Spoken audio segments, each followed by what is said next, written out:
Hello everyone, welcome to today's session where we're going to look at the essay of studies by Francis Bacon. Francis Bacon is regarded as the father of the English essay and is one of the most celebrated essayists. Alexander Pope described him as the wisest, brightest, meanest of mankind.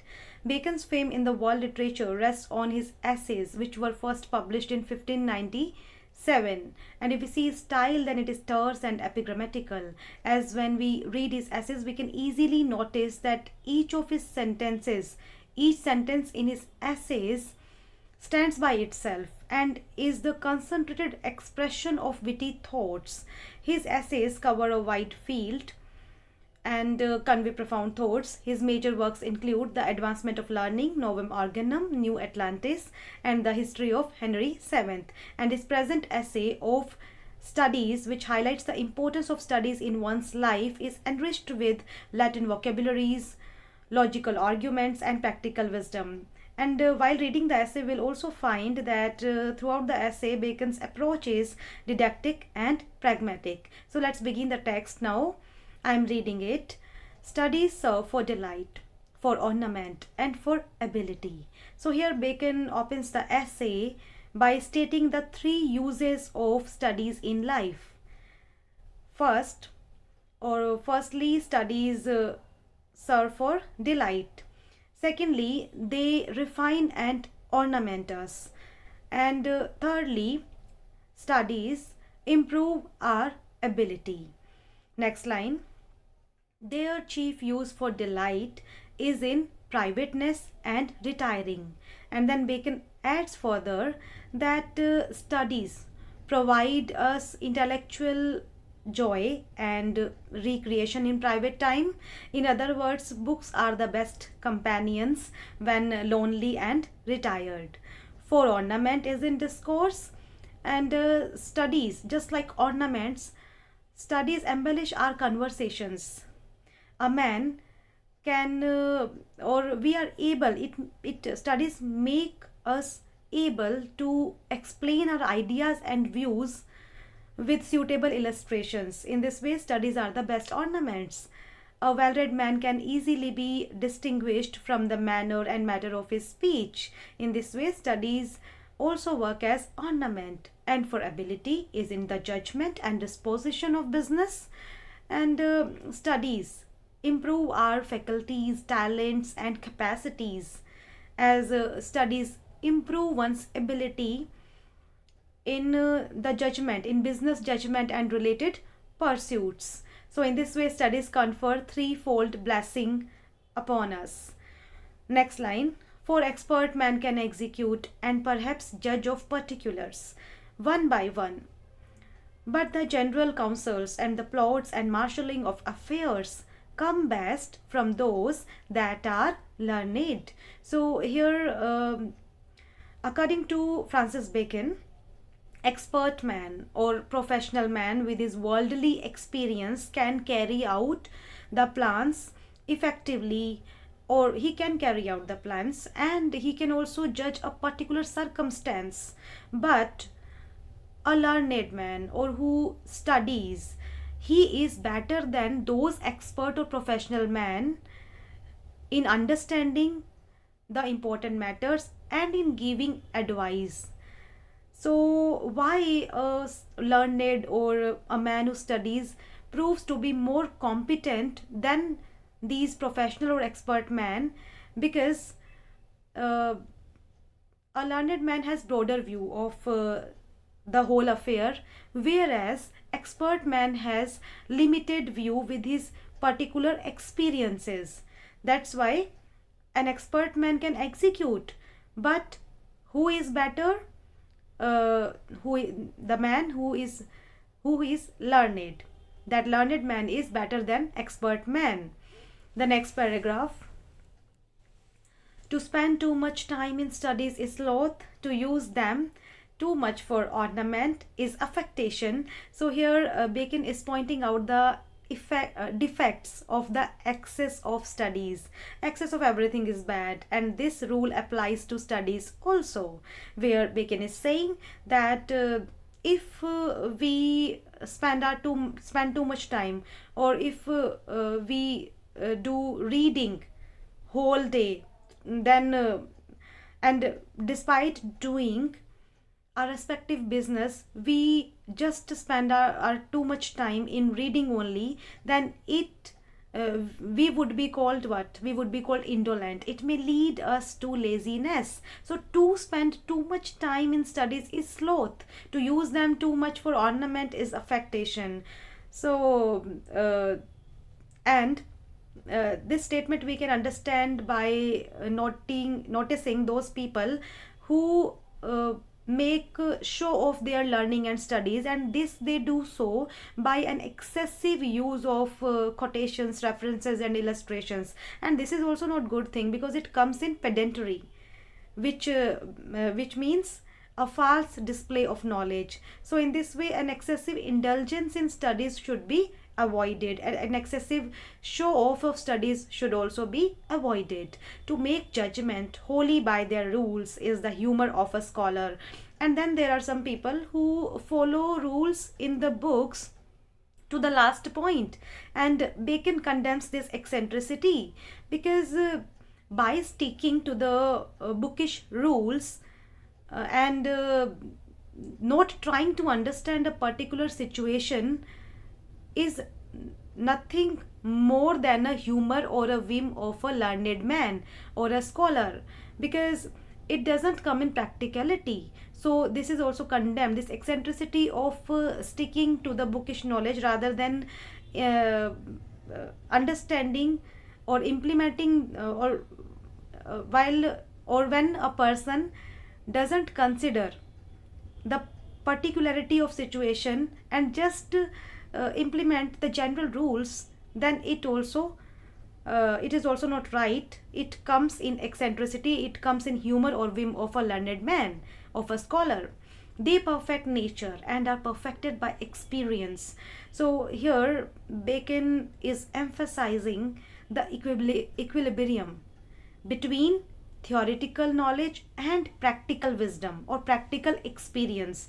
So they perfect nature. Studies perfect nature. Studies perfect our nature.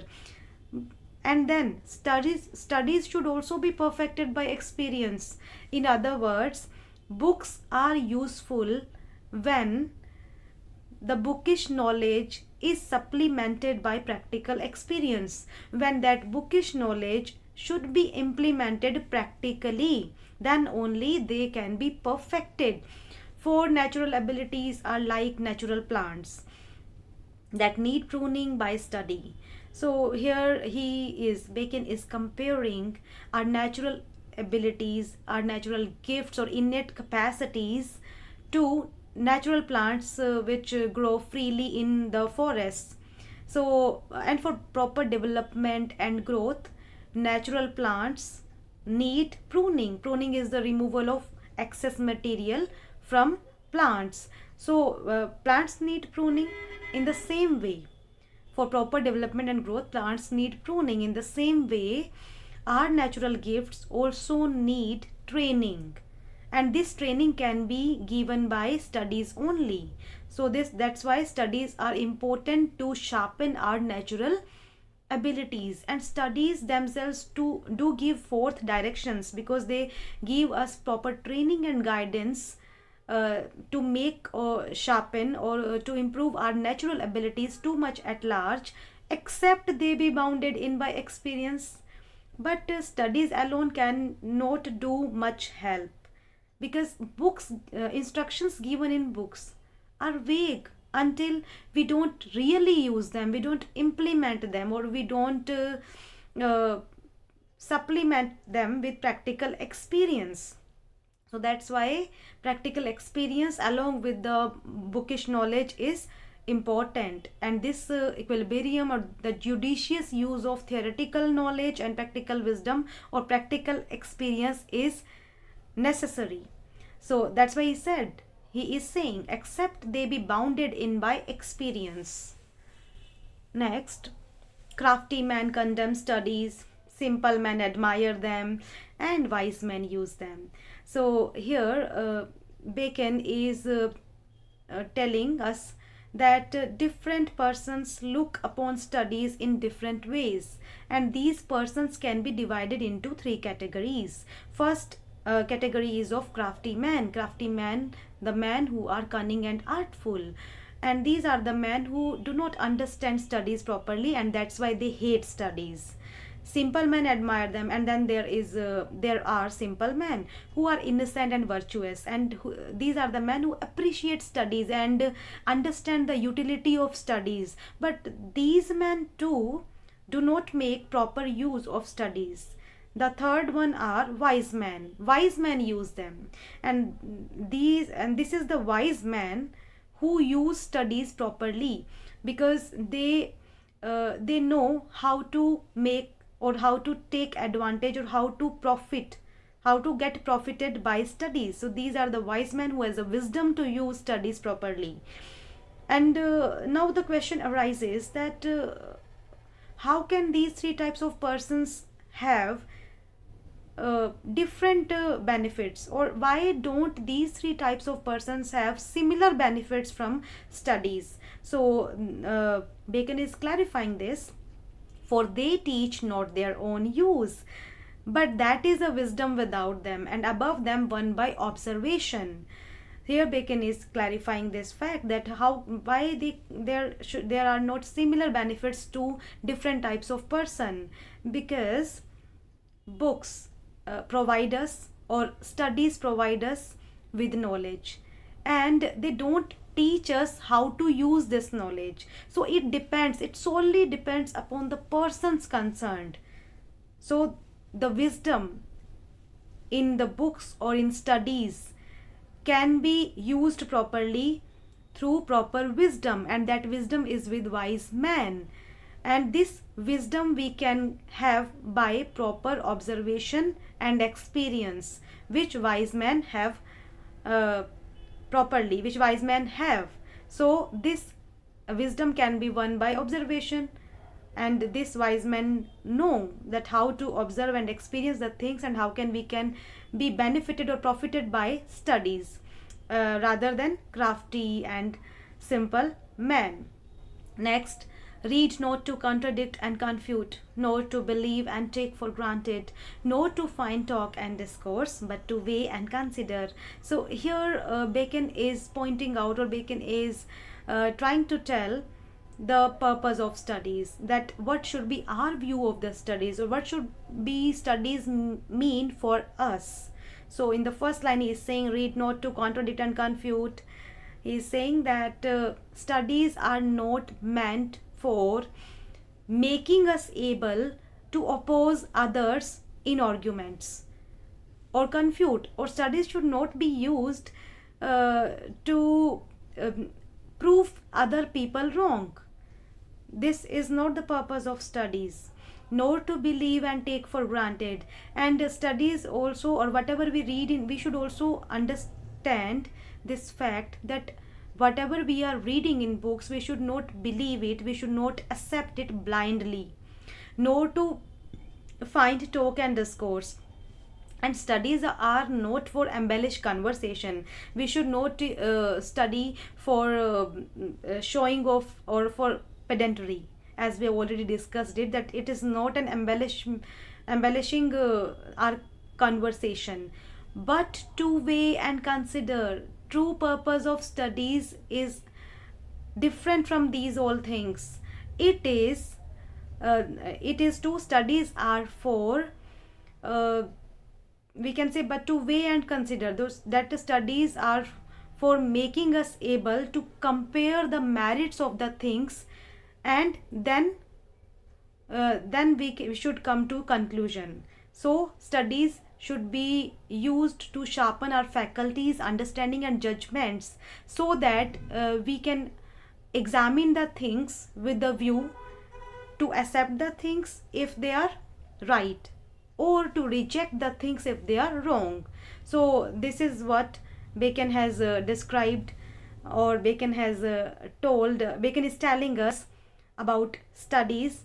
And I am stopping at this point with the comment that the brevity of Bacon's style is noteworthy, or worth noting, and we'll continue this essay in the next lecture. Thank you for your attention.